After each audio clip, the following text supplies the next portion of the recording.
ጽጌረዳ አበበ እባላለሁ በአዳርስ ኮምፕሬሄንሲቭ ስፔሻላይዝድ ሆስፒታል ሳይካትሪ ፕሮፌሽናል ነኝ። የአእምሮ ህሙማን እንደሚታወቀው በቂ እንክብካቤ በቂ ክትትል ህክምና ካገኙ እንደማንኛውም ማህበረሰብ ሰላማዊ የሆነ ህይወት መምራት ይችላሉ፣ ስራ ላይ መሳተፍ ይችላሉ፣ ቤተሰብ መምራት ይችላሉ።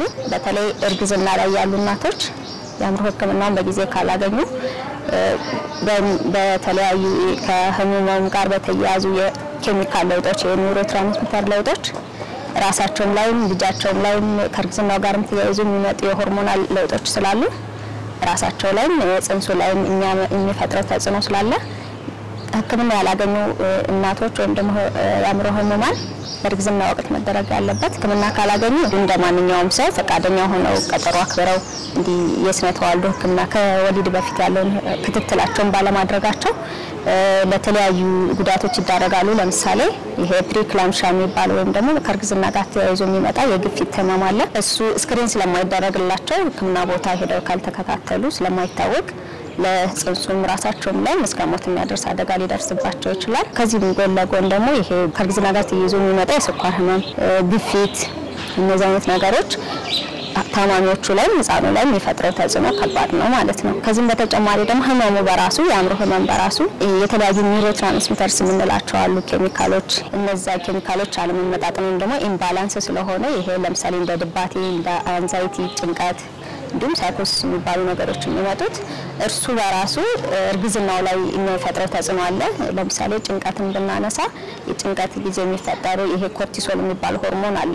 እሱ ሆርሞን በሚጨምርበት ሰዓት ጽንሱ ላይ የሚፈጥረው ተጽዕኖ ምንድነው? አንደኛ የመወለጃ ጊዜው ሳይደርስ ምጥ እንዲመጣ በማድረግ ልጁ በደንብ ዴቨሎፕ ሳያደርግ እንዲወጣ ያደርጋል። ሁለተኛው ደግሞ ይሄ ኮርቲሶል የምንለው የጨመረው ሆርሞን ስትረስ ሆርሞኑ ሲጨምር እናትየዋ ላይ ይሄ በእንግዲህ ልጅ አማካኝነት ወደ ጽንሱ የሚሄደውን የብለድ ፍሎ መጠን ወይም ደግሞ የደም ዝውውርን በመቀነስ ጽንሱ በቂ የሆነ ኒውትሪየንት እንዳያገኝ ይሄ ኦርጋን ዴቨሎፕ ለማድረግ ለምሳሌ አንጎላቸው ፊዚካል አካላቸውን ዴቨሎፕ ለማድረግ የግድ ከእናትየዋ ኒውትሪየንት ኦክሲጅን ማግኘት አለበት።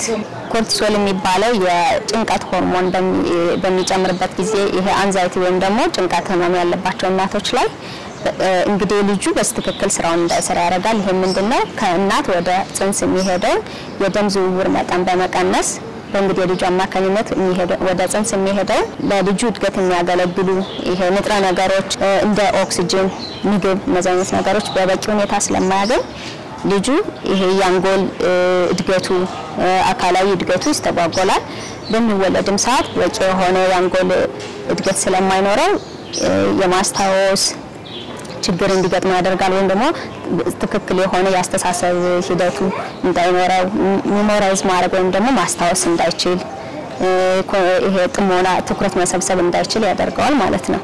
ስለዚህ ይሄንን ለመከላከል እናትየዋ የግድ የስነ አእምሮ ህክምና ማግኘት አለባት ማለት ነው። ከዚህ በተጨማሪ ደግሞ ለምሳሌ ድብርት ውስጥ ያሉ እናቶች ተስፋ መቁረጥ፣ ራስን መጥላት፣ ማንንም አይፈልገኝም ብሎ ማሰብ፣ ወደፊት ያላቸው አመለካከት ጨለምተኝነት ስሜት መሰማት ስለሚሰማቸው ራሳቸውን ለማጥፋት ልጃቸውንም ሊጎዱ ይችላሉ ማለት ነው። ስለዚህ ማህበረሰቡ እዚህ ሁኔታ ላይ ህክምና ያላገኙ እናቶችን እነዚህ ሪስኮችን ወይም ደግሞ የሚፈጠሩ ችግሮችን ለመቀነስ በማሰብ ማህበረሰቡ ቤተሰብን የአእምሮ ታካሚዎችን በጊዜ ህክምና ቦታ በማምጣት የስነ አእምሮ ህክምናውን ካገኙ በኋላ የስነ ተዋልዶ ጤና እንክብካቤውንም በጊዜ እንዲያገኙ ያደርጋል ማለት ነው። የአካባቢው ማህበረሰብ ቤተሰብ የአእምሮ ታማሚዎች ናቸው በሚል ቸል ማለት ሳያስፈልግ ወይም ደግሞ ማግለል ሳያስፈልግ ታማሚዎቹን በጊዜ የጤና ተቋማት በመውሰድ የስነ ልቦና ዝግጅት እንዲያገኙ ድጋፍ ማድረግ አለባቸው።